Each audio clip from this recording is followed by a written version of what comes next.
Immortals. Guess where we are? Outside. Again. Back again on the Meandering Sessions. Brisbane. I've called it out many, many times. If you want to come see us, come down here. Come and say hello.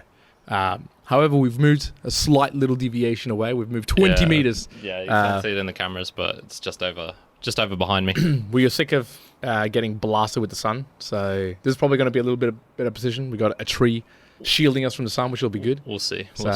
Anyways, we're going to do a bit of a meandering session today. Again, this is just us chatting, shooting the breeze and seeing what comes up. So my mere mortal moment today is I don't have a mere mortal moment, and that's okay. You can only use this once. Mere mortals. Exactly. I can only use this once. I mentioned this to Kyrin just the other day as well, that I was like, oh, if you don't think about it, you should just not come up with one or just actually call it out. So I'm calling myself out. I didn't even have one today. I actually had like a weird semi-quote in my mind, which was, don't be scared of the storm in the night, because you can be the storm. You're trying to be but a I was poet like, nowadays, man. mate, this sounds poetic, and it's too many things behind it. So I thought, you know what? No, I'll call myself out. There's no mere mortal moment today. Yeah. I also think it's because we're doing so many back-to-back, and I just haven't even thought of anything new apart from a couple more things from Terry Crews on my mind. I'm like, I don't want to blast that out. Yep. So that's me. Okay, good. All right, mine is a prediction. Consciousness will be the most valuable commodity in 30 years. And I'll explain why. Cool. That sounds of extreme silliness. It's pretty extreme, but hear me out. So I've been thinking this for a while, and I've sort of let this just germinate. It's been on my list for quite a while, so Okay. we'll have to break it down a bit. But attention economy, so that's something that's talked about a lot of days, the attention economy. So your attention is being used because they'll grab your data from that and then sell your data. Yep. So, well, I guess if you had to say what's like the biggest companies right now, is it the material sort of stuff? Yes, but also who's making more money, do you think? Like Facebook or say a Rio Tinto type deal? Facebook. Yeah, and so I sort of see it just going more and more that way, especially if we're able to get robots and AI to take a lot of the manual physical labor and the material type of stuff. Yep. Then what we will decide as being most valuable will switch onto more ideas and the interaction between people. So that's where I'm sort of starting off my basis for this. Okay. So Right. and then Setting the context there. from there, I would say so there'll always be a need for an external world, but if we could break down physical barriers, could we barter in consciousness? So this is getting into the now introducing virtual reality into it. Yep. So say we've mined a lot of the earth in the next 20 years, got all this cool stuff, and then we're able to create a virtual reality world that is very similar to this. Maybe it's not going to be exact, and it's probably going to be impossible to recreate exactly. Yep. But I don't need the whole physical world for me to be able to live in. I only need what I can sort of see in my immediate vicinity, and then say I walk over there, then it just introduces new parts. So I could sort of see it getting to a point where it's relatively indistinguishable from what's happening right now. And so then I would argue, okay, how much time would we be as collective humans spending in the real world out here versus in the virtual reality world? Do you have any thoughts on that? How long we'd spend if you had a virtual reality world that was, let's say, 98% the same real as this? How much time do you think you would spend on that on a daily basis? I think, it's dicey. I'd say people would spend half of their waking hours. I'd go with that. Yep. Yeah, I'd probably put it around the same sort of thing. Yeah. You wouldn't want to spend too much time in there because there'd always be, I guess, like the risk of, okay, what happens if something happens to my physical body in the real world? I need to take care of that. So you'd probably need some sort of like security type thing. So people don't abduct your body or something. Yeah, exactly. There was a movie, I think, with Bruce Willis. I can't remember what it was called, but it was basically this same sort of concept.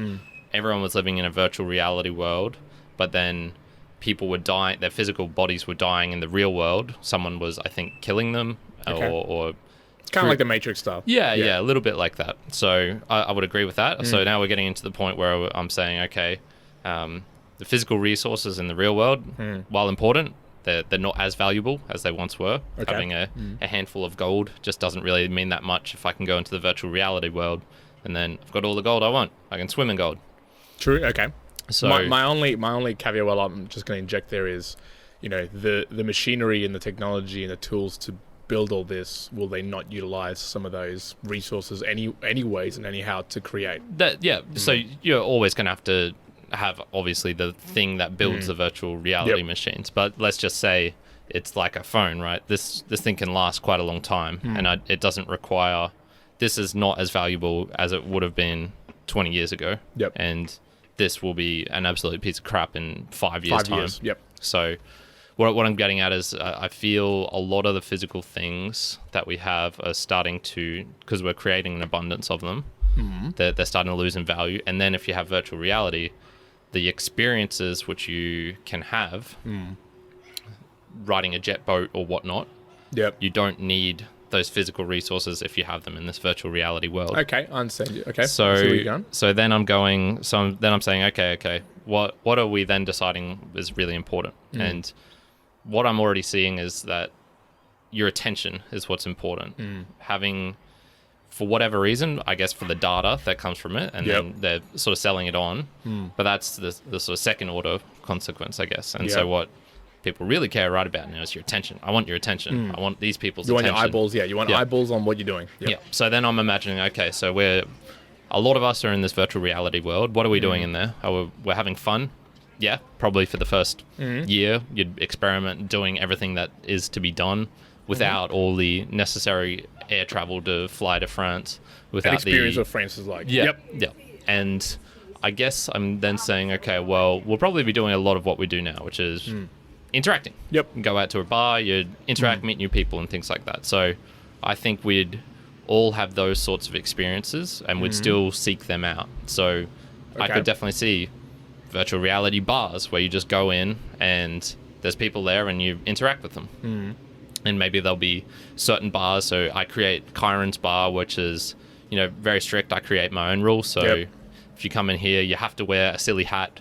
If you come in here, you have to wear a Dora the Explorer face mask. Yeah, exactly. You can use, there's like a certain level of maybe voice level you can raise your voice to. And if you go above that, you get kicked out. You're out.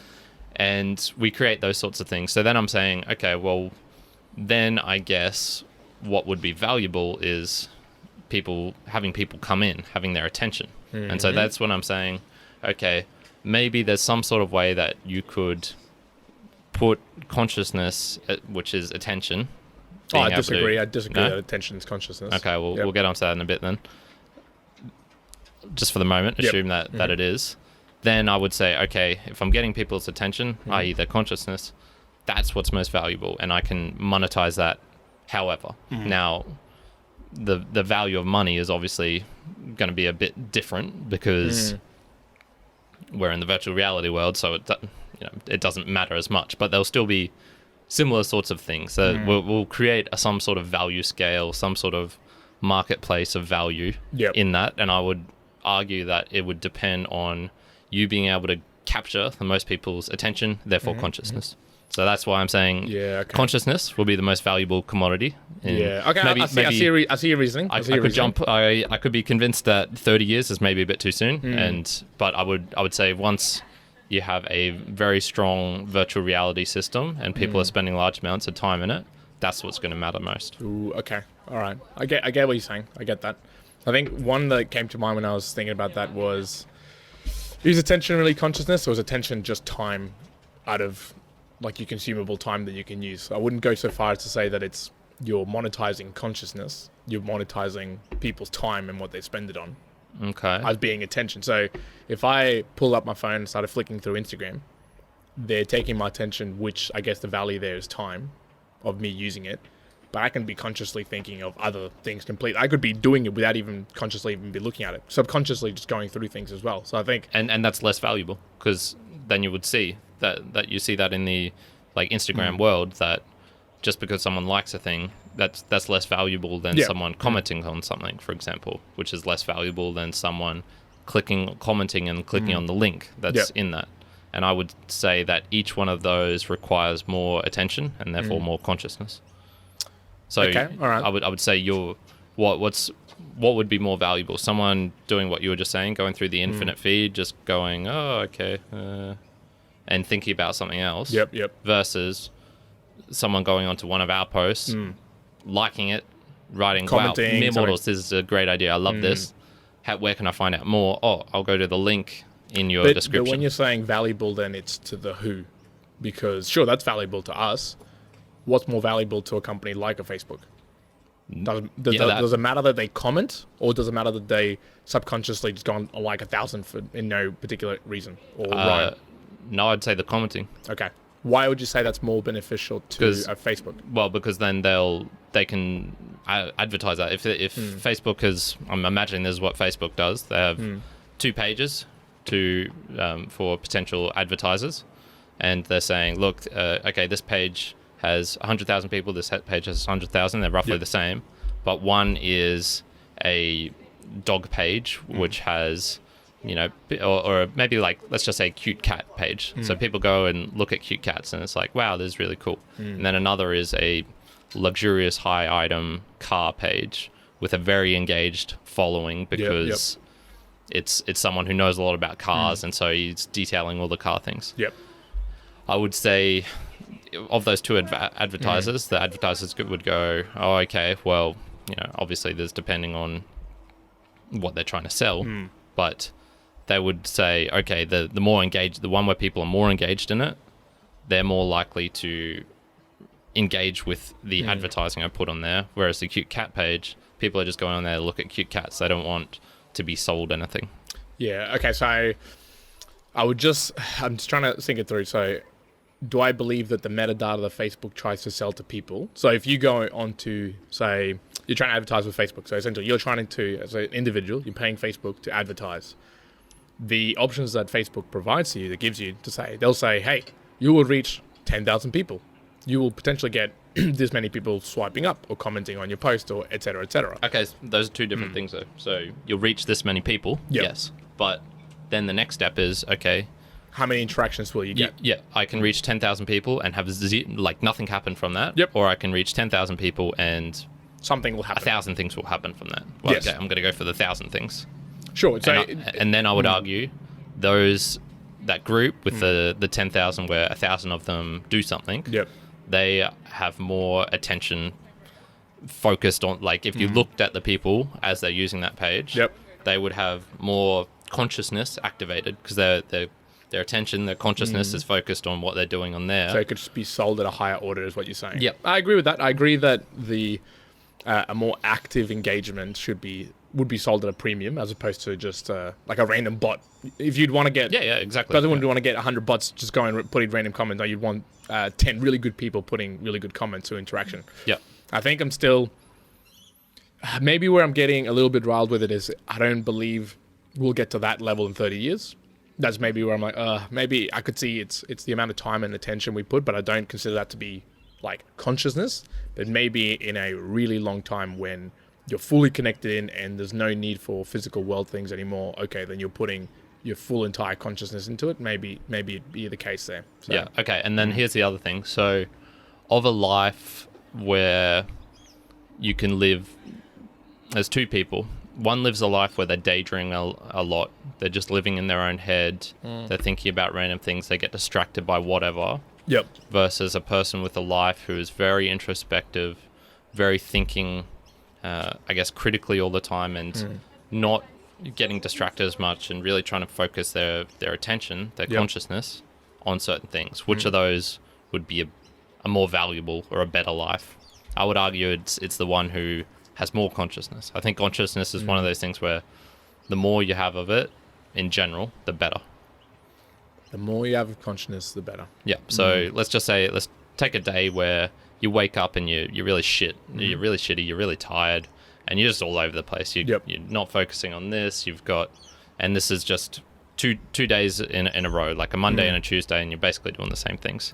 So the first on the Monday, you're just all over the place. You're not really... You go to the gym, but you're not putting as much effort in because you're not focused on it. You're thinking of other things which are useless. You're thinking of that bill you need to pay for your tax, but you know you have the money. You know you need to do it, but you can't do it right now. You need to do it when you're at home, but you still spend 20 Conscious minutes time thinking about it. Yep. thinking about it. But then the next day, you wake up, you're motivated, do your breathing in the morning, you then go, all right, I'm going to go to the gym, and I'm focusing just on the gym. You have an amazing session.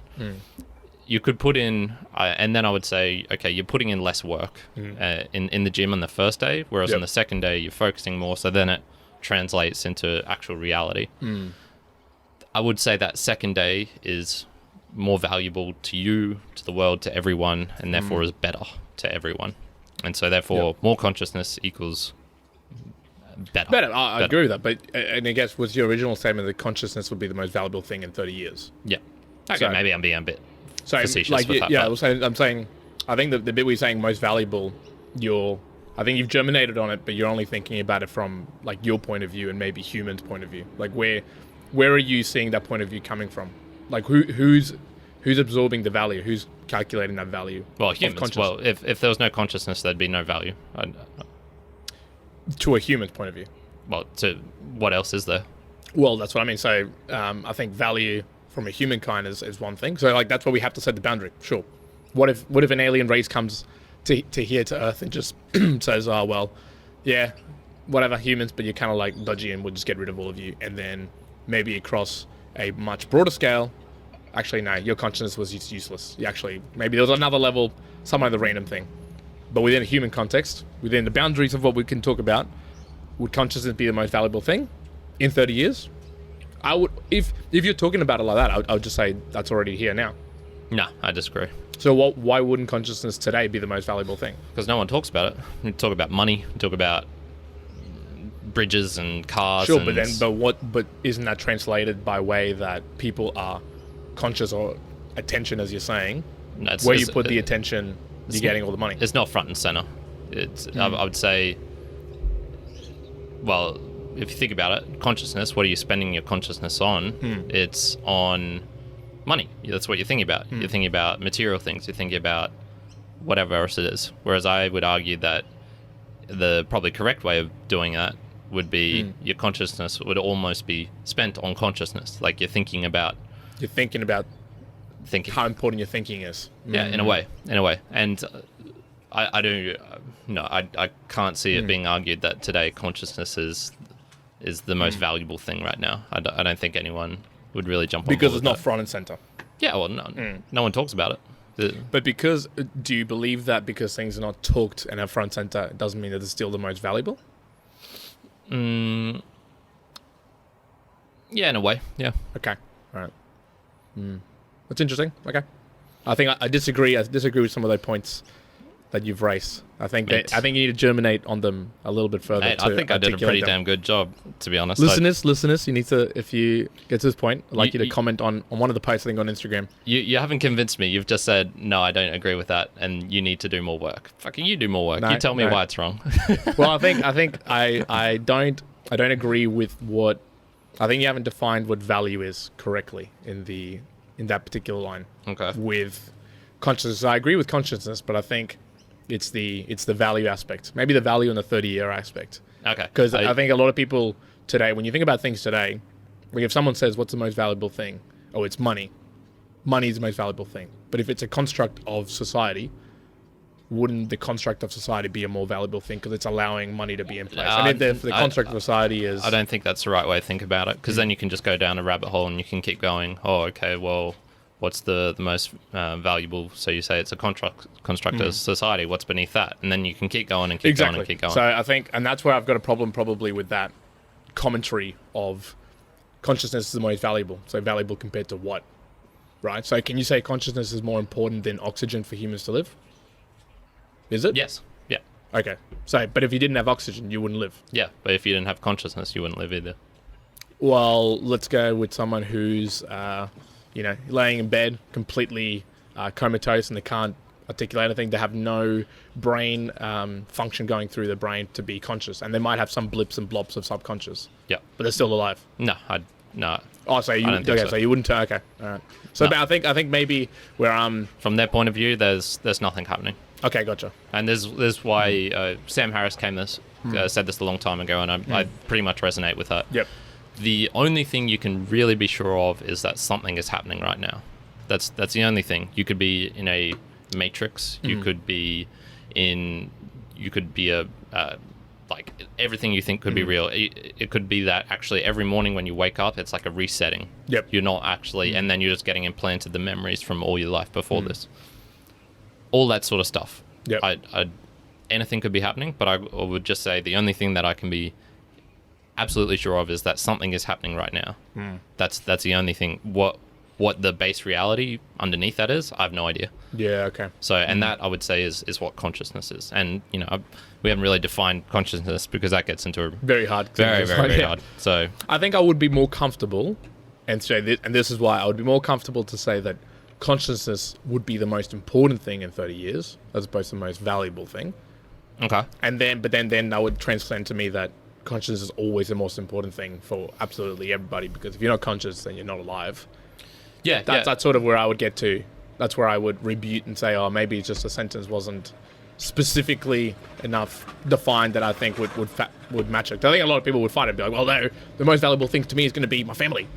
Or it's going to be that. And you can kind of battle down people, well, no, this versus that. So you have a lot of room there to converse about what's valuable depending on the person. I'll slightly modify it a little bit because I already said it, but I'll modify it to that. People will talk about consciousness more in 30 years, and it'll take up greater time in your day thinking about it. I would say, and that I would argue is sort of more valuable. Yeah. Yep. Okay. All right.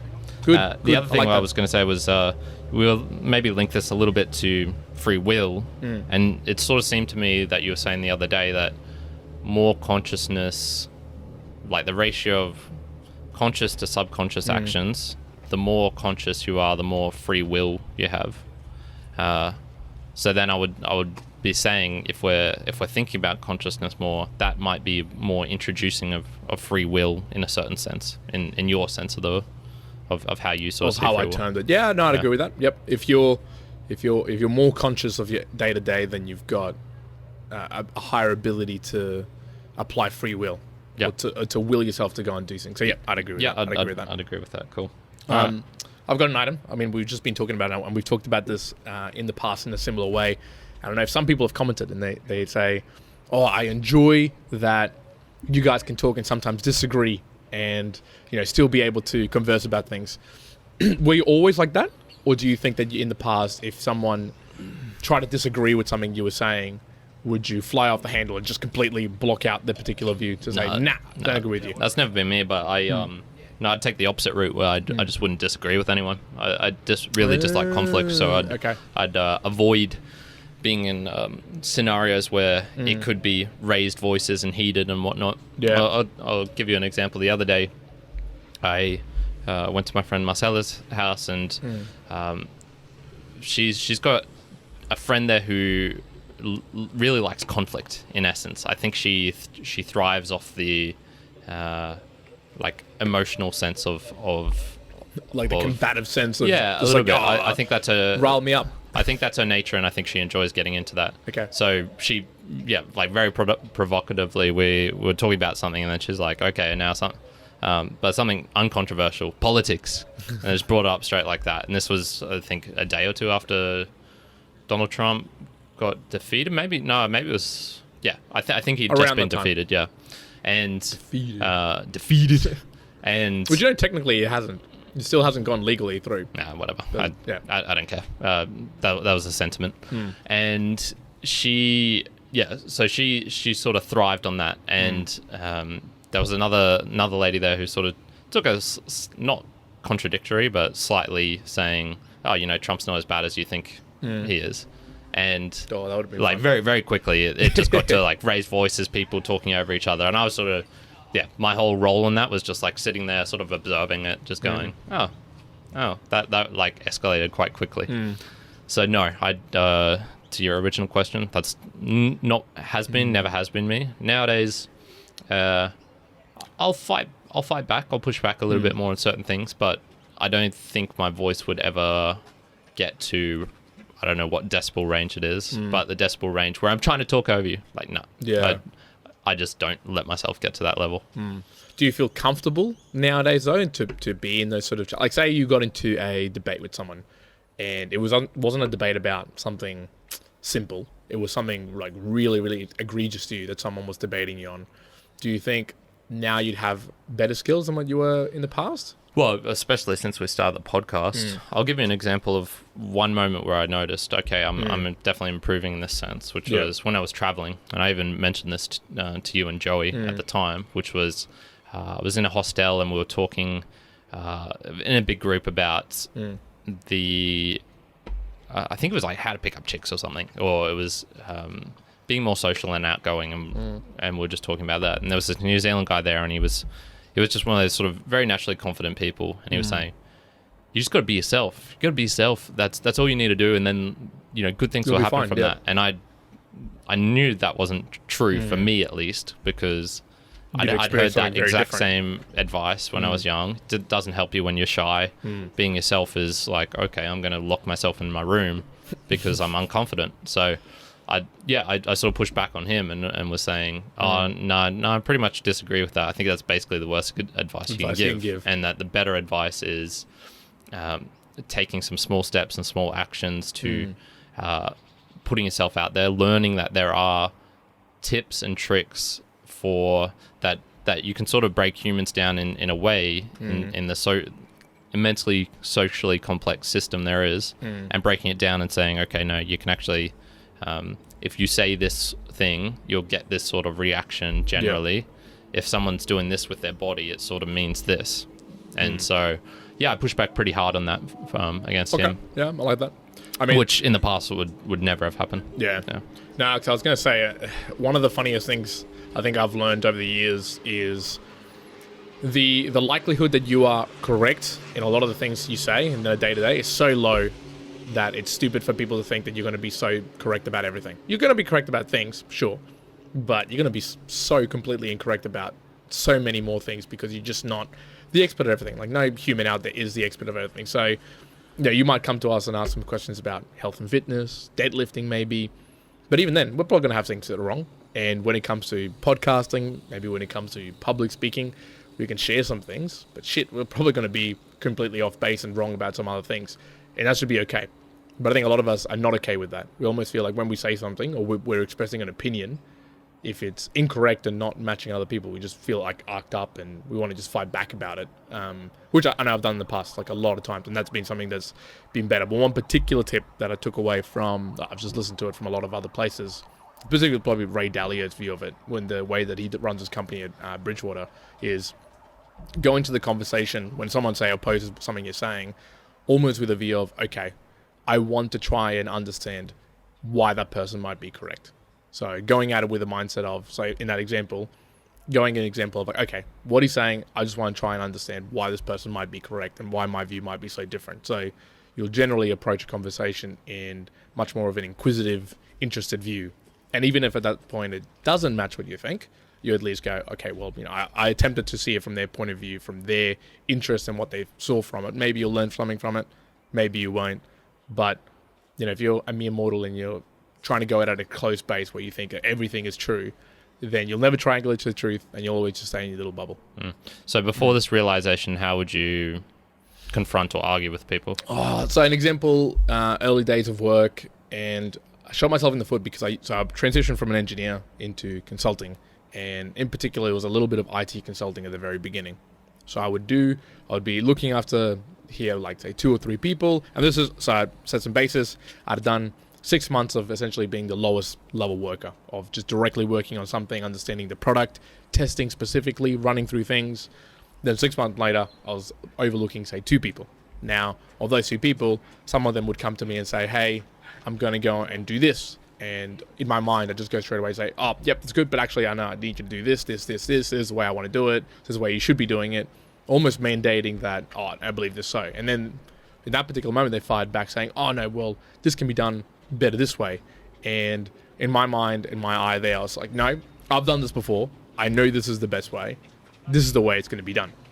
And that's a massive, I think, struggle and issue with people who first manage people, especially if you're then trying to elevate to a leader or a commander or anything like that, is they might not have it right either. Like, you might be right in this context because you have particular skills around it.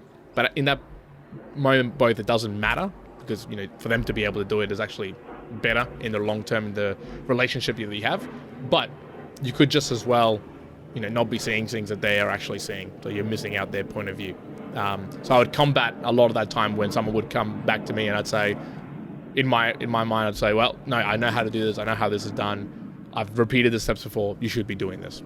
And kind of like shut out that ability of them to retort back and say, no, well, it should be this. I'd say, no, pull rank. You got to do this.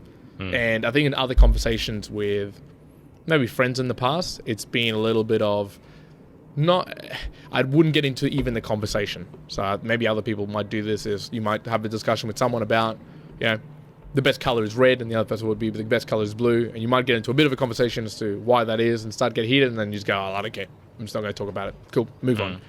Which I think some people might think that's okay. And I think it isn't because you're not resolving anything and you kind of take that away and move it on into another stance or another conversation in this state where you haven't resolved something. Really? I don't care. Even if it's super important. I think it's fine to do that. Yeah. I think I wouldn't view it as fine. I think it's fine if you've resolved it to a certain point. I'm not talking like landed at a point where you've completely agreed with each other. No, you don't have to do that, or else you're going to be really inefficient with time and everything. But you have, I think, it is a good stance to be having a discussion with people to the point of at least seeing their point of view. When you are you talking?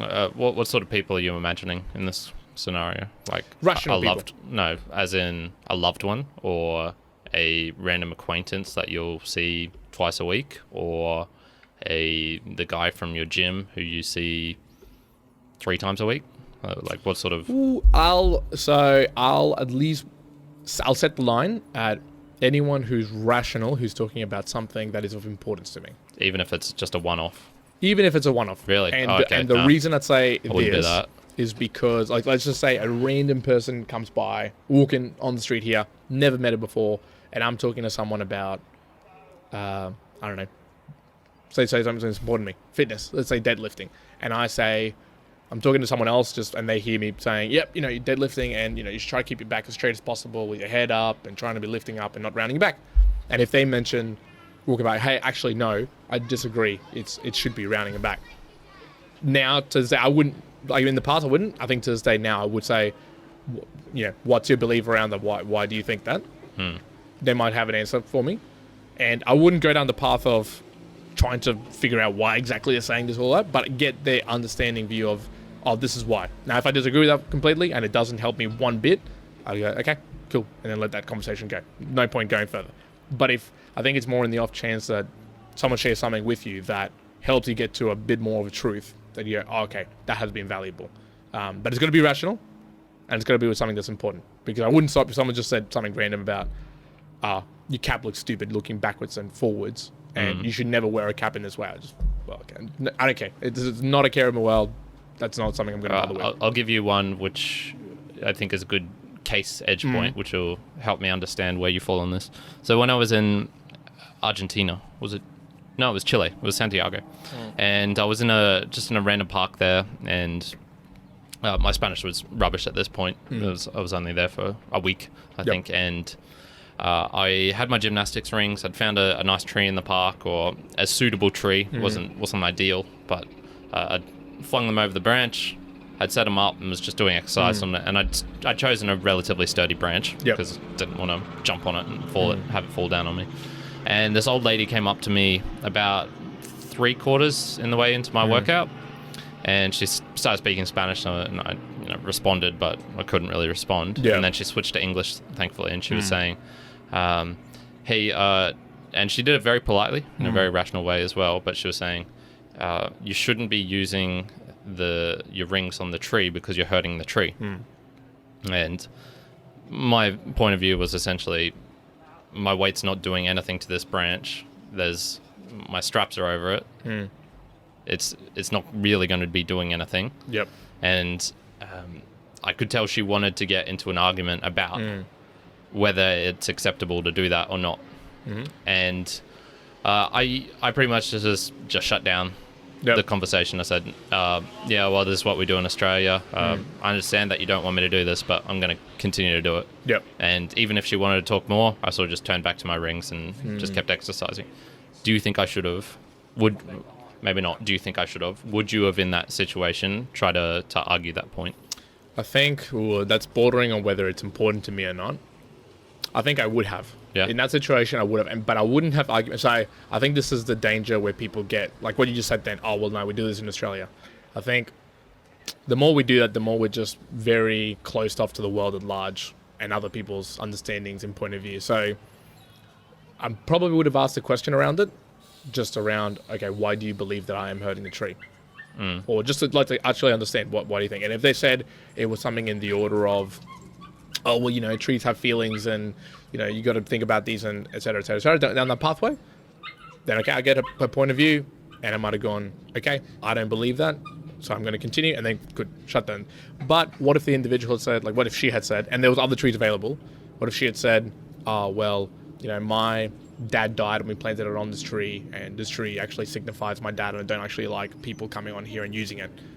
Then I might go, okay, actually she's got a good point. I'm probably, using this tree and probably in vain, and maybe I'm going to go and utilize her. So then I get her point of view. Now that's extremely extreme. I don't think that's what it was, but I would have asked the question to understand it. Okay. But still, I would have had my point of view that if it isn't going to be something that's egregious to what I'm doing, I'm going to continue to do this, but at least try to understand that point of view. So would you actually, though, 3/4 into a workout, would you have spent 20 minutes? Yep. No, not 20 minutes. And so, again, I think that's where people think we're going to waste all this time. No. It's they say that, it takes you 10 seconds to ask the question. Nah. You're opening yourself up to a 20-minute conversation there. I would disagree.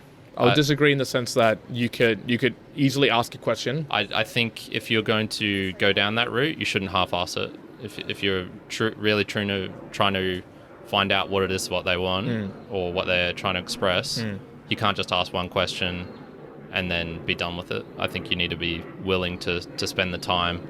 Gotcha. Okay. And right. Like we'll take an example from here. One day during our conversation, just before our conversation started, we had a guy come up and he started chatting with you, and I actually would, in this case, put the blame on you, which was we were just about to start, and then he came up and started talking, and that's cool. Fine to spend 2 minutes saying, hey, awesome to meet you, or if you come back here afterwards, we can chat for ages. But you kept the conversation going, or you answered, I guess, responded to him, and which allowed the convo to go for, I don't know, 10, 15 minutes. And I was sort of just here sitting on my phone doing shit all. I would have said in that situation, that was your responsibility. You should have been the one to cut it off. Oh, definitely, yes. And but whatnot. I think that example doesn't match up with what we were talking about. We're talking about when you're talking to someone and you're being argumentative, or if you've got different views of something. That's a little bit, because that's a separate one. I mean, that's when you're just having conversation, and when you should be able to prioritize other things and move it from there. I'm more saying when you're having conversations with someone and you're disagreeing with them, or they just have a view that's completely different to yours, I think it's still valuable, as long as it's rational and important, to find out the reason and have some. And I think when you're saying, oh, if you're going to do it, you should do it fully. So I disagree. I think if you're going to do it, you can ask the question, get a bit of more information, and then make it a better decision. But at least it opens you up to understand or learn something else that you might never have known before.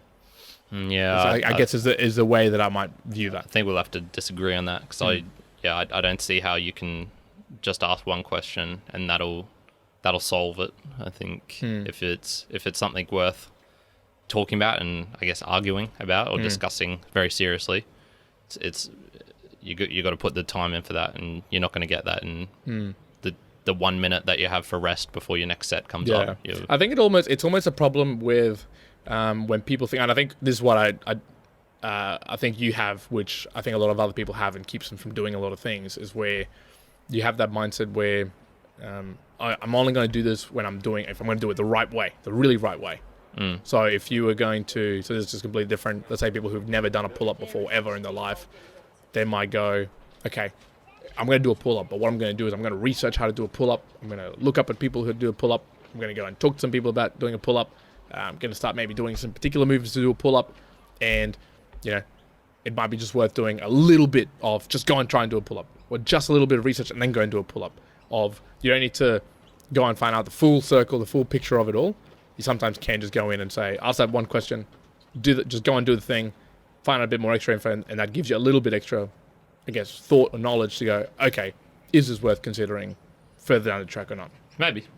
But I see your point of view on that though, because I could see how you would think it's a waste of time. So for you, I can imagine if you had decided to pursue the conversation with that lady, especially 3/4 through a gym session, you would have been like, no, I'm not.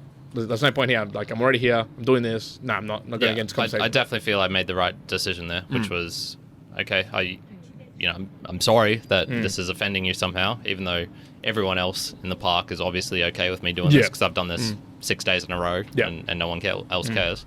So, for me, it was pretty easy going, okay, apologies, but I'm going to keep on doing it anyway. Yeah. And I think the context, maybe the context that you're saying it is also important, because now that I'm thinking it further, imagine if someone came up while we're doing this podcast, and so one, it's important to us. I say it's important to me, and two, it's a rational conversation. Someone comes up and says, "Hey, I don't like your podcast. You should stop being on this table and talking." At that particular point, I'm not going to stop this podcast to say, "Oh, why do you think that?" At this point in time, it is more important to continue. So I'm probably going to say, like, "Hey, excuse me, we're busy. Yeah, please move on." Yeah, we're definitely just arguing, small edge cases here. Yeah. So you got to be aware that it isn't a catch-all of that conversation. Do you think we've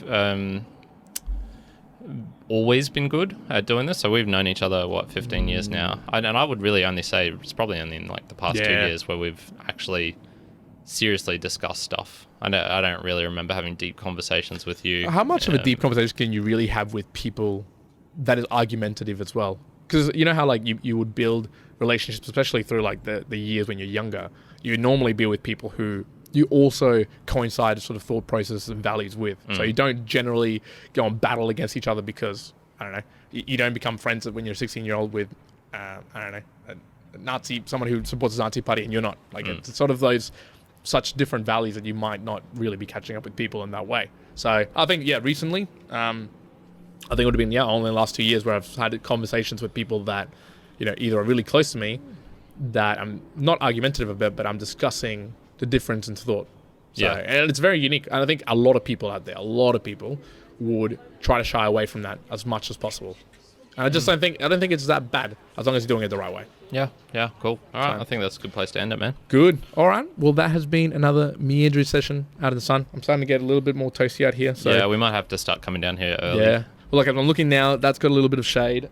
This one back here seems to have a lot more shade, a little bit more often. So that might be... If we sit right on the edge. That might be the one to go. So, folks, my little call out for me on this episode is going to be share this with someone else. Someone who maybe you find is going to be argumentative about.